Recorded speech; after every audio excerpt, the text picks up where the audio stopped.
Could you buy this house near Seattle, Washington if you have $30,000 in cash? The Seattle market is really tough, especially for first-time home buyers right now, to find a place to live, to find a house. Seattle has a lot of jobs, there's a lot of opportunity there, but it's really expensive to live there and especially to buy a house there. So we're looking at ways to get creative and to solve this problem and see if you have $30,000 saved up, if it's possible to buy a house near Seattle. So we're looking at this house in Bothell, Washington, which is about 30 minutes outside of Seattle. And we're going to walk through this mortgage quote to see what happens with $30,000 in cash, to see what your monthly payment would be, to see where that cash is going, if it would be possible to get the house, to put the down payment together, and then how much income it would take to qualify for the loan. Now, obviously, it's going to be tough. If you're watching this, you probably already know it's going to be very tough with that amount of cash to qualify for a mortgage for houses in this area. But this house is listed at $650,000, and we're going to look at the quote to see what happens if you have $30,000 in cash. So here's two quotes I've made. I'm going to show you what happens when you have about $30,000 in cash, and then I'm going to show you what a little bit more in cash would do, how things would change. So basically, we're looking, let's walk through this scenario first. We're able to put down a 3% down payment. I'm assuming a 740 credit score here, just so you know what's going into the assumptions here. The monthly payment comes back as $5,172. Now again, the house is $650,000, and we're putting a 3% down payment, and rates are where they are, so it was always going to be a high payment. That still may come as a shock, $5,172 there. But let's see what's going into that monthly payment. You have homeowners insurance of $150 per month.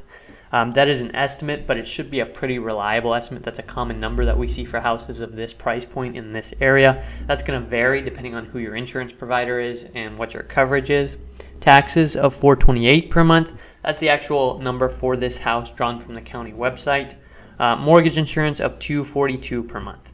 That's a hefty mortgage insurance, and that's because we're putting such a low down payment on such a high loan amount. Your mortgage insurance is going to be dependent on several things, but some of the big things are your credit score, your down payment amount, and your loan amount.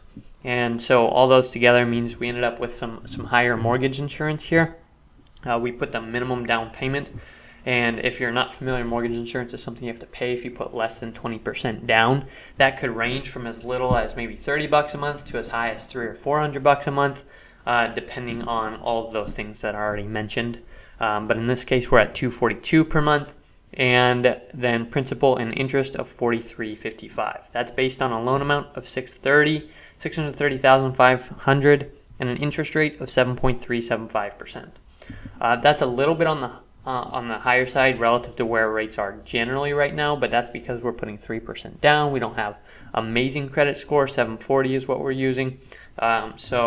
And again, this is not an advertisement for these rates. This is not a guaranteed rate that you could get, but it's just a sense of where rates are right now. It is a real rate based on the assumptions that I put in to create this quote, but those are not going to be necessarily true of you, so it's not guaranteed you could get this rate. Pop down to where this cash is going. So the total cash to close, we ended up with our 3% down, which is... There are various programs. You might be able to find a zero down. You might be able to find a smaller down payment. But typically, 3% down is, broadly speaking, kind of the minimum down payment you can make as a first-time home buyer.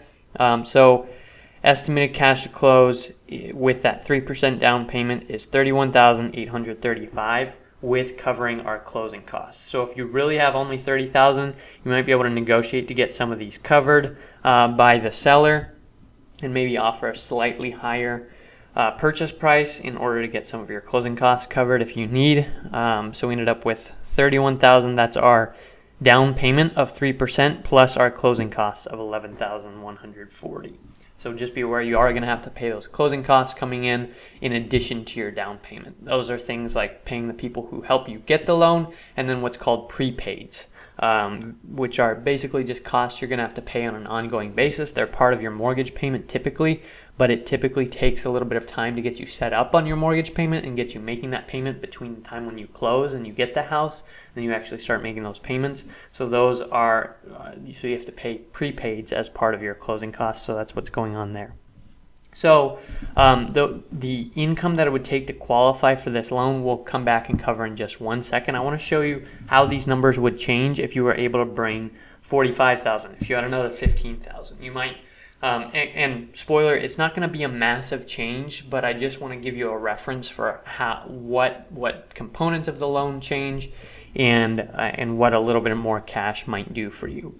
So if you got to 5% down, then this is the 5% down payment scenario, and the monthly payment now drops down to $4,990, almost $200 a month less. Homeowners insurance and taxes are still the same because those are based on the house, not the loan amount.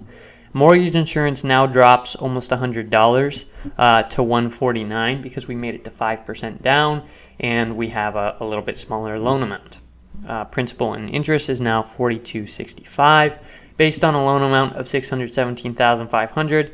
Interest rate in this case stayed the same, 7.375%. Sometimes if you can get a larger down payment, then your interest rate might drop. Going from 3 to 5 in this case, in this current market, didn't change that, didn't really move that needle. And then closing costs are basically the same again, $11,129. And now our 5% down payment plus our closing costs of $11,129 means we have to bring $45,824. That's all the cash you're going to need for this situation. So obviously both of these monthly payments are on the high end. They're going to be tough. They're going to be higher monthly payments. So how much income would it take to qualify? So I'm not talking about, when I answer this question, I'm just talking about would the lender approve you based on your income. I'm not talking about how much income you need to be comfortable or to be happy to take on this mortgage payment, this housing payment. There are different approaches to that. Everyone has different opinions on that. That's up to you. What I'm talking about is the objective qualifying ability of your income. Will the lender approve you? Will they even let you take on the loan if you try? How much income would you need to be making to take on the loan? Basically, for conventional loans, what lenders do is they look at your debt to income ratio, which is your monthly debts divided by your monthly income. And that needs to be less than 50% for conventional loans. So you add this housing payment to any other monthly debts that you have, and then you divide it by your gross monthly income. And if that number is less than 50%, then lenders will typically approve you for the loan. So what that means is I'm going to assume you have no other debts. If you have other debts, you just add them to this number. I'm going to assume you have no other debts and just multiply this number by 2, and that's the monthly income you'd have to be making. So in this case, what is that? $10,244 per month that you'd have to be making.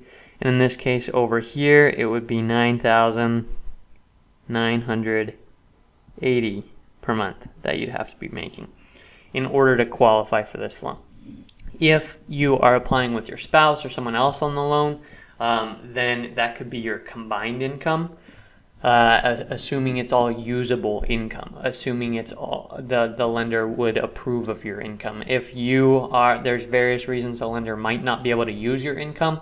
You can look into that, or feel free to ask any questions in the comments or reach out with questions about that. But lenders aren't always able to use your income and count it all as far as your qualifying ability. So just be aware of that.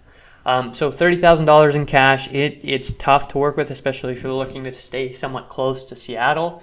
If you're able to get out a little bit away from Seattle and get into those a little bit more rural or just less expensive areas, then you have a little bit more wiggle room.